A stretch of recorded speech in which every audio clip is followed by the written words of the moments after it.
여러분 안녕하십니까, 아이구루입니다. 납득하기가 좀 어려운 말을 하는 전문가가 진짜 전문가일 수 있다는 말씀을 드려보도록 하겠습니다. 그러니까 조금 이해하기 어려운, 좀 받아들이기 어려운 말을 하는 전문가가 진짜 전문가일 수 있다는 것이죠. 지난 영상에서 제가 렌즈 가격을 정하려고, 이 한계를 정하려고 하지 말고 그냥 오픈을 시켜둘 필요가 있다라는 얘기를 했죠. 그런데 일반적으로 우리가 어떤 가격을 딱 정하는 거잖아요. 물건을 살 때 이 가격 얼마입니까? 이 정도로 해주십시오, 이렇게 하는 거잖아요. 그런데 어떻게 오픈을 시켜 놓으라는 얘기인가? 그러면 내가 예산이 있는데 한 30만 원 정도, 아니면 한 10만 원 정도라고 해보자고요. 10만 원 정도의 렌즈를 넣고 이러려고 하는데 가격을 오픈 시켜 놔라. 그러면 20만 원도 되고 30만 원도 된다는 얘기인가? 그럼 내가 예산 초과가 될 거 아닌가? 이게 무슨 말인가? 이럴 수 있다는 것이죠. 충분히 그렇게 생각하시는 게 당연합니다. 그런데 안경이라는 업종 특성은 단순히 물건을 사고 어떤 서비스를 제공받는 고객이 아니잖아요. 내 눈이 좀 불편했을 때 케어를 받는 것이기 때문에 환자적 고객이라는 말을 제가 만들었는데, 의사가 아니기 때문에 저희는 환자다 이렇게 표현을 하면 안 되겠죠. 영어로는 클라이언트가 환자적 고객 뭐 이 정도 되겠죠. 의뢰인 이런 뜻이지 않습니까? 고객은 왕이다 라는 말을 별로 그닥 선호하지 않습니다. 고객은 왕이 아니라 고객은 클라이언트다, 고객은 환자적 고객일 뿐이다. 서비스업은 궁극적으로 병원처럼, 의사처럼 서비스를 하는 게 진짜라고 생각하거든요. 물론 돈을 밝히는 의사들도 있지만 대다수 의사들은 환자를 케어를 잘 해주려고 하잖아요. 그래서 히포크라테스 선서도 하고 이러지 않습니까? 구두를 고쳐주는 사람도 구두병원이라고 간판을 붙여놓고 영업을 할 수 있잖아요. 그런 의미죠. 신발이 고장이 나면 구두 의사에게 가야 되잖아요. 그러니까 모든 서비스업은 병원처럼, 모든 서비스를 하는 서번트는 의사가 돼야 된다라는 생각을 할 수 있는 거죠. 인문학적인 말씀을 드리는 겁니다. 그런 의미에서 환자적 고객이라고 생각한다는 것이죠. 그렇기 때문에 믿으셔야 됩니다. 환자가 의사를 믿지 않으면 어떻게 치료 효과가 있을 수 있겠습니까? 보약을 지어서 보약을 먹을 때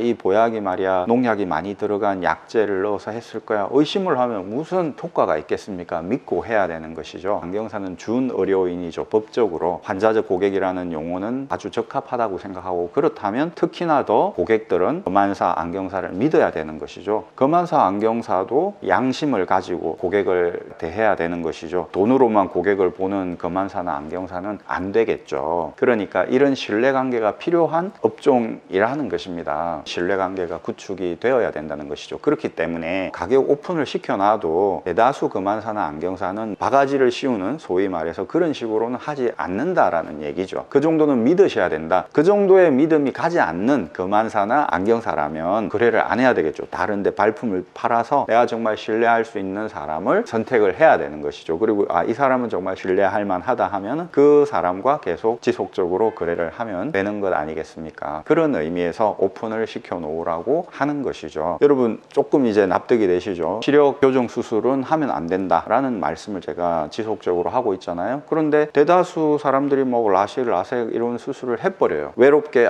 그 수술은 하면 안 됩니다 라고 얘기를 하는 거예요. 그러면 사람은 자기가 보고 싶은 걸 보려고 하는 거 아닙니까? 아니 내가 수술해야 되는데 왜 이 사람 하지 말라고 하지? 보기 싫다, 그렇게 될 거 아닙니까? 그러니까 제가 구독자를 생각하거나 조회수를 생각하거나 그러면 대중이 원하는 걸 막 얘기를 해야 되겠죠. 대중은 그걸 원하니까. 아파트 값이 오를까요? 아파트 값이 내릴까요? 아파트 값이 내릴 거라고 얘기하시는 분들 영상을 제가 많이 봤습니다. 왜냐하면 아파트 값이 내리길 바랬어요, 제가. 그래서 그것만 많이 봤는데 아파트 값이 더 오르더라고요. 제가 분양권까지 있었는데 팔아버렸어요. 그 영상을 보다가 아파트 값이 내릴 것이다 라고 얘기했던 사람들의 말을 들은 결과 저는 벼락거지 정도는 아니지만 벼락거지가 무슨 얘기인지 알 정도로, 그 느낌을 알 정도로 지금 몇 년 사이에 좀 피해를 봤다는 것입니다. 아파트 값이 내릴 거라는 얘기를 해야 대중들이 좋아하고 구독을 많이 하니까, 조회수가 올라가니까 그런 얘기를 하는 전문가라고 자처하는 사람들이 많이 있는 거죠, 유튜브 상에. 그런 것처럼 조금 납득하기 어렵고 받아들이기 어려운 이야기를 하는 소수의 전문가들이 진짜 전문가들일 수 있다는 것이죠. 그러니까 제 영상을 보고 어떤 분들은 너무 개인적인, 주관적인 이야기를 한다, 객관적이지 않을 수 있다, 이런 말씀을 하시더라고요. 안과에서 검사를 해오면 나의 소프트웨어적인 건 들어간 게 아니니까 가격이 더 쌀 수 있다라는 영상에 어떤 분이 그런 댓글을 다셨더라고요. 객관적이라는 것, 그러면 다수가 다 동조하는 어떤 그런 얘기라는 것, 뭐 그런 뜻도 있는 거 아니겠습니까? 혹은 과학적으로 아주 증명된 것, 그런 뜻도 있지만 저의 의견이 비록 소수 의견일지 모르지만 제가 참이라고 생각하는 걸 얘기를 하려고 하는 겁니다. 조회수나 구독자 이런 거 상관을 안 하는 거예요. 제 1의 목표는, 저는 예전에 글을 썼던 사람이고 책을 한 7권 썼던 사람이고 한 권은 중국어로 번역이 됐습니다. 무명 작가죠. 정부에서 주관하는 어떤 이런 거에 선정이 되기도 했었습니다. 나름 양질의 책을 출판했다, 썼다라고 국가에서 증명을 해준 거죠. 자부심도 있고 그렇습니다. 글을 쓰는 사람은 거짓말을 할 수 없죠. 거짓말을 그냥 부지불식간 이렇게 말로는 할 수 있지만 아주 의도적으로 글을 쓰고 몇 번을 수정하고 이렇게 하는데 책을 한 권 내려면 거기에 거짓을 넣는다? 이거는 정말 용서받을 수 없는